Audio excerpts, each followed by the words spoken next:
안녕하세요. 2월 6일 토요일입니다. 한 주간도 이렇게 어느새 훌쩍 지나가고 토요일이 되었습니다. 그러나 우리가 늘 하루를 보내고 또 새로운 하루를 맞이하고 또 한 주간을 보내고 새로운 한 주간을 맞이하고 한 달을 보내고 또 새로운 한 달을 맞이하며 이렇게 우리가 살아가는 것이 어찌 보면 거의 다람쥐 쳇바퀴 돌듯이 그렇게 살아가고 있지만 중요한 것은 우리가 하나님의 계획을 알고 사느냐, 하나님의 뜻을 알고 사느냐, 아니면 아무것도 모른 채 그냥 시간에게 떠밀려서 사느냐의 차이는 엄청난 거지요. 하나님의 뜻을 알고 산다면 그는 하나님의 하실 일에 대해서 조금씩 깨닫고 터득해 갈 겁니다. 그러나 거기에 관심이 없이 그냥 시간에 떠밀려 사는 사람들은 아무것도 얻지 못하고 결국 깨달음이 없으면 아무것도 없는 거잖아요. 그럭저럭 그냥 시간에 떠밀려서 살다가 인생을 마무리하고 말 겁니다. 의미가 없는 거죠, 의미가. 중요한 것은 하나님이 우리에게 무엇을 원하고 계신가, 또 우리가 그분의 원하심을 알았으니 그분 앞에서 해야 될 일이 무엇인가, 이것을 알고 그 일을 위해서 사는 것이 중요해요. 노아라고 하는 분은 노아가 그렇게 특별한 사람으로 성경에 기록이 되어 있고 우리가 지금까지 노아 할아버지에 대해서 이야기를 하는 것은 다른 게 아닙니다. 방주를 지은 거 이런 것도 중요하지만 그 시대에 하나님이 주신 뜻이 무엇인지 알고 그 일을 위해서 전념했다는 거예요. 그게 이제 방주 짓는 일이죠. 그게 하나님의 뜻이었잖아요. 그러면 노아에게 하나님의 뜻이 임했습니다. 그러면 노아는 나에게 뜻이 임했구나, 뜻대로 살아야지, 이렇게 그냥 생각 속으로 하나의 관념 속에서만 그러한 의식을 가지고 있었다면 또 다른 사람이나 차이가 없는 거예요. 근데 노아가 위대한 것은 하나님의 뜻이 노아에게 임했을 때 아무것도 없잖아요. 그냥 노아의 생각 속에다가 하나님의 생각을 주입시킨 것밖에 없거든요. 실체가 없잖아요, 실체가. 근데 그 노아는 하나님이 주신 뜻, 생각을 가슴에 품고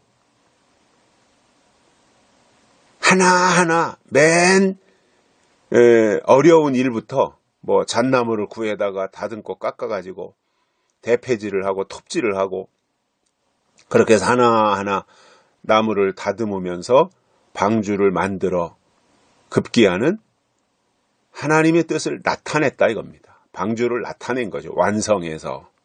그게 위대한 거예요. 노아가 하나님의 뜻이 임했을 때 나에게 뜻이 임했다라고 생각하고 그냥 그 상태로 있었다면 노아도 그냥 평범한 사람이었겠지요. 근데 노아가 위대한 것은 하나님이 노아의 생각 속에다가 하나님의 뜻을 담아주셨을 때 노아는 하나님의 뜻이 이것이구나 하는 것을 알고 끝까지 어려움을 무릅쓰고 하나님의 뜻을 나타내 보여드린 사람입니다. 이게 중요한 겁니다. 오늘날 계시록을 말하는 사람들은 많이 있습니다. 근데 중요한 것은 뭐냐면 최후 승자가 누구냐면 계시록에 담긴 이 하나님의 뜻을 나타내드리는 사람이 중요한 거예요.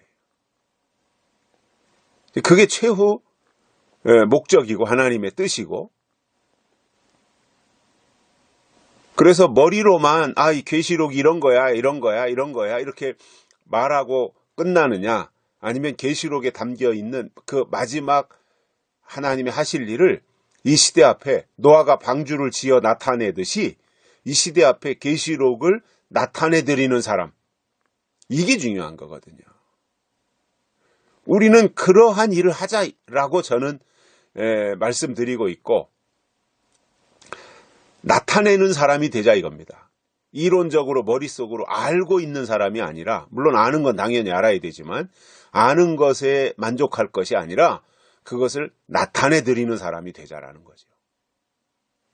이왕이면 우리가 노아처럼. 그래서 노아가 방주를 만들고 나니까 홍수 심판이 있었고, 다 이 땅에 있는 방주에 들어가지 아니하는 사람과 짐승과 물고기와 이런 것들을 다 심판해서 없애버리고, 노아의 방주에 들어가 있는 어떤 짐승들, 그리고 노아의 8식구, 그들이 인류의 새로운 시조가 된 거죠. 아담과 하와로 시작됐던 것들이 홍수 심판으로 다 끝나고 노아에 의해서 새로운 질서가 시작이 됐던 겁니다. 그 일을 몸으로 친히 만들어 나타낸 사람이 노아였던 겁니다. 이 시대도 마찬가지예요. 천년왕국을 나타내고 새하늘과 새 땅을 이 시대 앞에 나타내고 보여줄 수 있는 사람이 필요한 거예요. 그래서 우리가 어렵더라도 이것을 안 이상 중단하지 말고 느린 걸음으로라도 기어코 하나님의 뜻을 나타내 드리자 이겁니다. 계시록에 있는 그 일을 나타내는 사람이 되자 이겁니다. 제2의 노아가 되자 이거죠. 그것이 우리가 할 일이라고 저는 생각을 해요.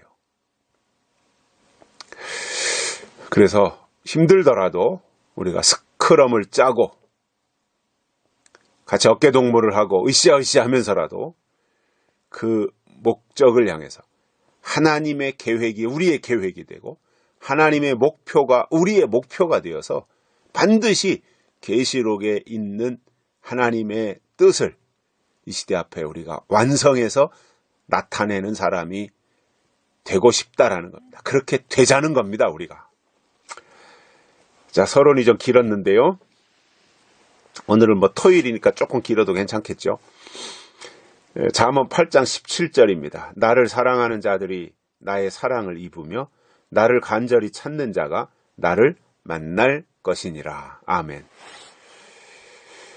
하나님을 사랑하는 자들이 하나님의 사랑을 입는다 이겁니다. 이건 당연한 이야기죠. 하나님을 간절히 찾는 자가 하나님을 만날 것이다. 당연한 이야기죠. 그래서 중요한 것은 뭐예요? 하나님을 사랑하는 겁니다. 그리고 하나님을 찾는 겁니다. 많은 사람들이 하나님을 사랑하라고 하면 이 세상에서 사람과 사람이 사랑하듯이 하나님도 그렇게 뭔가 감정적으로 마음이 움직여서 그에게 끌려서 그에게 흡수되듯이 이렇게 어떠한 감정적인 것으로 사랑을 생각해요. 하나님을 사랑하는 것에 대해서. 근데 성경을 보면 그렇지 않아요. 물론 그런 부분들도 있지요. 당연히 사랑이라고 하는 것이 일단 정적인 부분이 분명히 있지요.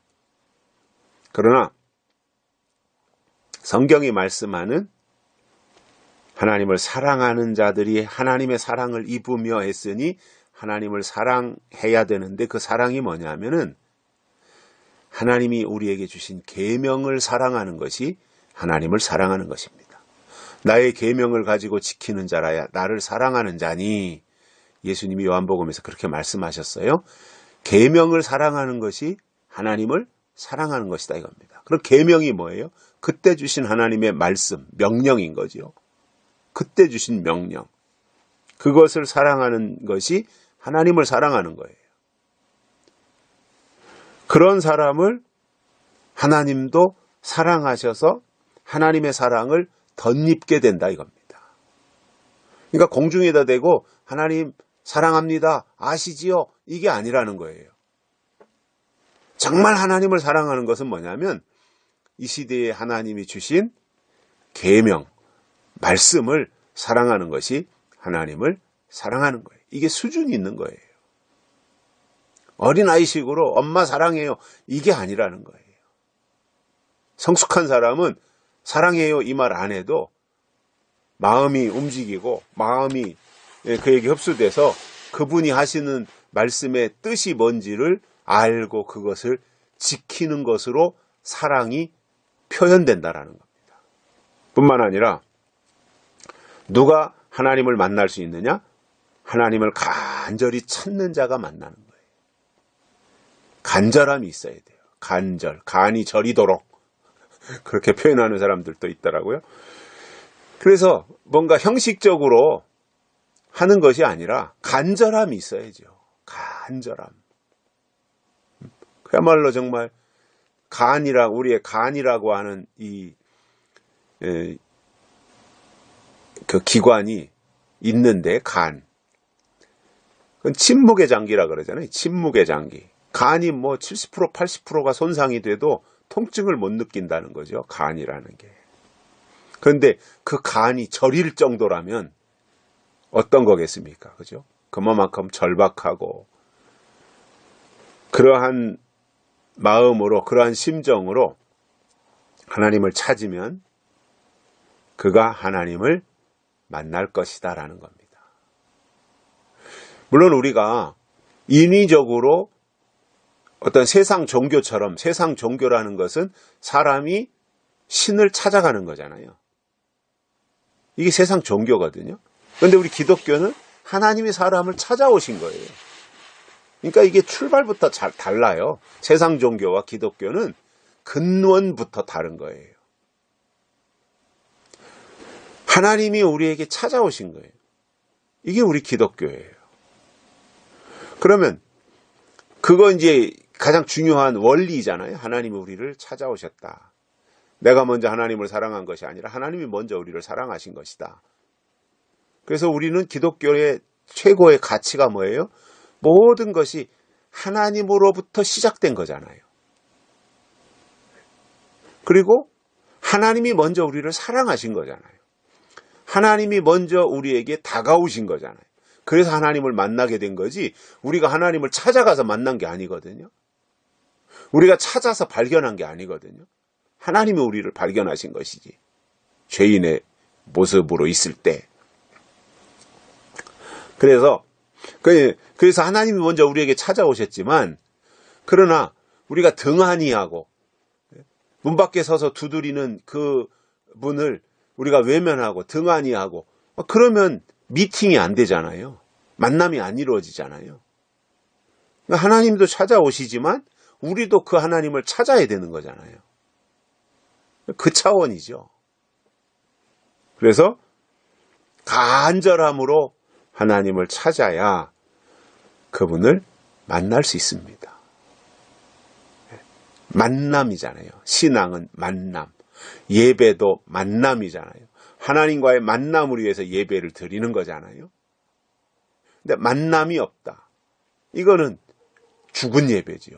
살아있는 예배는 하나님과의 만남이 이루어지는 거잖아요. 하나님과 소통이 있는 거고 응답이 있는 거고 깨달음이 있는 거고 이러한 것들이 살아있는 예배거든요. 요즘 코로나 때문에 교회마다 비대면 예배드리라 사람과의 무슨 사회적 거리를 유지해라, 마스크를 써라 이러한 이야기들을 귀가 따갑게 듣고 있습니다. 저는 그때마다 그래 어쩔 수 없이 우리가 세상에서는 비대면을 하지만 그러나 하나님은 우리가 어디 있든지 하나님은 만날 수 있잖아요. 집에서 예배 드린다고 거기 하나님이 안 계신가요? 교회 가서 예배 드린다고 거기만 하나님이 계신 게 아니잖아요. 하나님은 어디든지 계신 분이니까 우리가 신령과 진정으로 우리가 마음을 다해서 예배를 드리면 골방이면 어떻고 카타콤이면 어떻고 동굴 속이면 어떻고 산꼭대기면 어떻고 그게 중요한 건 아니거든요. 근데 가장 있어야 될 게 뭐예요? 하나님의 뜻을 알고자 하는 사모함이 있어야 되는 거예요. 간절함, 사모함. 그러면 어디 있든지 뭔 상관이에요. 비대면 예배를 유튜브를 통해서 하면 어떠냐 말이에요. 할 수 있잖아요. 지금 같은 상황에서. 그러나 하나님과는 비대면 하면 안 된다는 거죠. 하나님은 대면해야 되는 거죠. 어쩔 수 없이 교회에서 예배는 비대면으로 하고 최소 인원이 참석해서 20명이 모여가지고 예배를 드린다고 하더라도, 그래서 어쩔 수 없이 세상의 제도가 그러니 그럴지라도 내 속에서는 비록 밴드로 예배를 드리고 유튜브로 예배를 드리고 이러한 도구와 장비를 통해서 예배를 드리지만, 그러나 그 장비를 통해서 드리는 예배에서 하나님을 대면한다면 그것은 성공한 예배가 되는 거죠. 그러나 아무리 좋은 여건과 프로그램과 오케스트라와 아주 좋은 오디오 시스템에서 나오는 아주 목사님의 유창한 설교와 이런 것들이 다 갖춰져 있을지라도 그 예배를 통해서 하나님을 대면하지 못한다면 그 예배는 의미가 없다라는 겁니다. 그러나 비록 골방에서 나 혼자 씨름하면서 어쩔 수 없이 모이는 교회 예배에 가지 못하는 처지가 되어서 어쩔 수 없이 이러고 있지만, 그러나 유튜브를 통해서 예배를 드리는 그 예배가 하나님과 대면이 이루어진다면 그 예배는 그야말로 최고의 예배가 될 거예요. 이게 성공하는 거잖아요. 그래서 하나님을 사랑하자 이겁니다. 사랑해야 되는 이유가 뭐예요? 하나님이 먼저 우리를 사랑하셨기 때문에 우리도 하나님을 사랑하면 하나님의 사랑을 우리가 입게 된다는 겁니다. 하나님이 먼저 우리를 찾아오셨기 때문에 하나님을 만나게 되는데, 그러나 무대뽀로 그냥 만나는 것이 아니라 하나님이 이미 우리를 찾으셨지만 우리도 그 하나님을 찾으려고 사모함과 간절함이 동원되어질 때 그 하나님을 만나게 된다는 사실입니다. 이러한 사랑함과 이러한 간절함이 우리에게 더 크게 임하기를 소망합니다. 여기까지 하겠습니다. 감사합니다.